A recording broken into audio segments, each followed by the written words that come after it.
The masters of India in the West who clarified the teaching in treatises, and the eminent monks of China and Japan set forth the true intent of the great sage, the world hero, and revealed that the Tathagata's primal vow accords with the nature of beings. The Tathagata Sakyamuni on Mount Lanka prophesied to the multitudes that in South India Bodhisattva Nagarjuna would appear in this world to crush the one-sided views of being and non-being. Proclaiming the unexcelled Mahayana teaching, he would attain the stage of joy and be born in the land of happiness.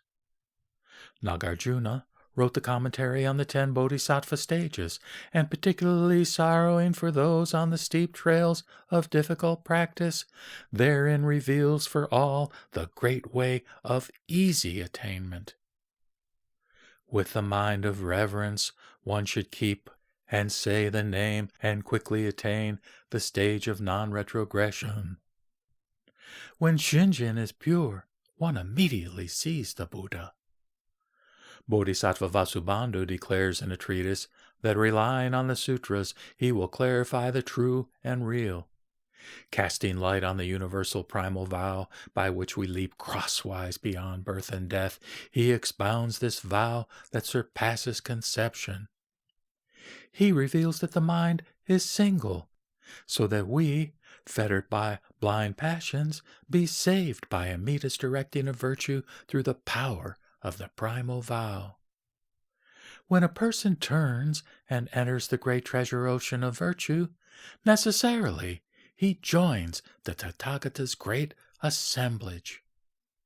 And when he has reached that lotus-held world, he immediately realizes the body of tranquility and equality. Then, sporting in the forests of blind passion, he manifests transcendent powers. Entering the garden of birth and death, he assumes various forms to guide others to enlightenment.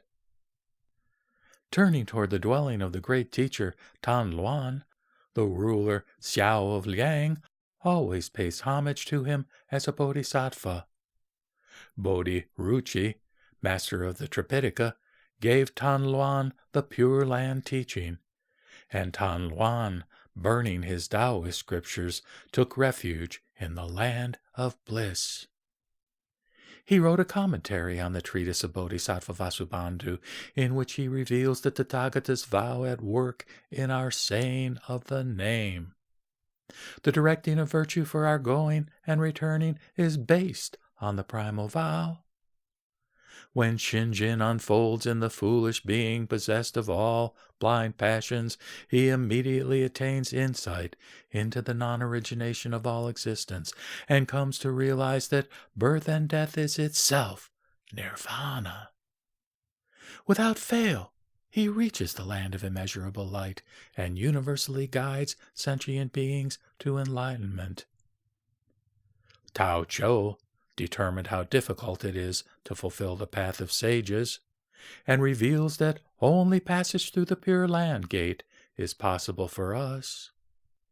He criticizes endeavor in the myriad good practices, since they depend on self-power, and encourages us solely to say the fulfilled name, embodying true virtue.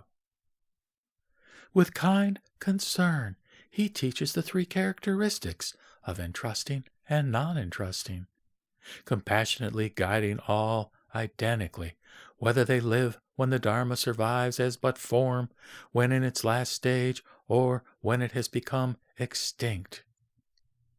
Though a person has committed evil all his life, when he encounters the primal vow, he will reach the world of peace and realize the perfect fruit of enlightenment.